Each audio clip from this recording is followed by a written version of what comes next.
قرآن انسیکلوپدیا نیست که ما از وی معلومات‌های علمی را جستجو کنیم. چیزهایی که در قرآن آمده است بسیار چیزهای پریمیتیو و ساده است.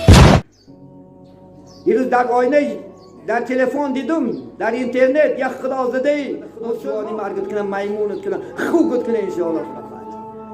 قرآن معتبره این خیلی بدبختا بر مسادیه از خدا ترس.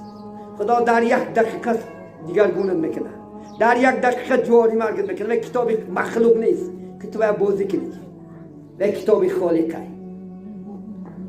خدا قدرت دارد، او سلطان هر چی خواهد او کنه. در یک پس خدا خود دیگر جندید بکنه، در یک پس خدا خود امر میکنه، خدا خود قلو خورده ساده. در یک پس آدم که من امر میکنه خدا خود جندی شدم شیم مکشده پاتم جا بودی رفتم. خدا قدرت دارد ندارد.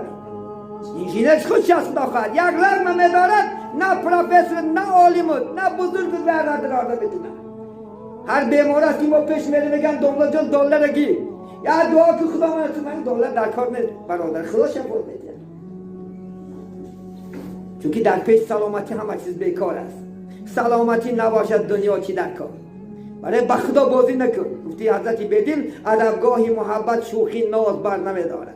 شوخی با جورت کن و برادرت کن. گرچه نماز نخوانیم ضد خدا و قرآن گپ نزن. ایوت نبرد نکنیم زد که نیست. این بازی نیست، این شوخی نیست. با خواهد نقشبند رحمت الله علیه خدا خواهد یک دو مثل شیر خوبی میگن.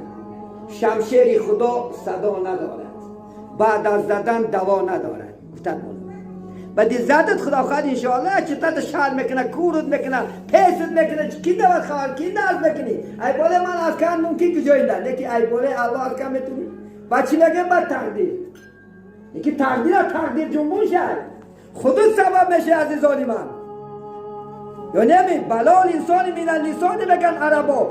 بلا انسان از زبان خود چه است؟ زبان تا نگه دار. در وقتی غضب زبان را نیکو نگهدار. در وقتی غضب ها زبان می شود مار. لختی گوش دست مگه گفتن بگیری لیکن ایمان تای دست میتی کافر بشی، دین تای دست میتی. خدا در غضبش گرفتار میکنه. هر سمه دانده زبان خدا خود انشاءالله نگه دار. خداوند دورگیری سختگیر است. یاد نباید بعد یک شوره باشد. خدا باشد تسته گیرش و میکنه تو شوش نکن. خداوند چی است؟ برای ما شما مهلت دادگی است.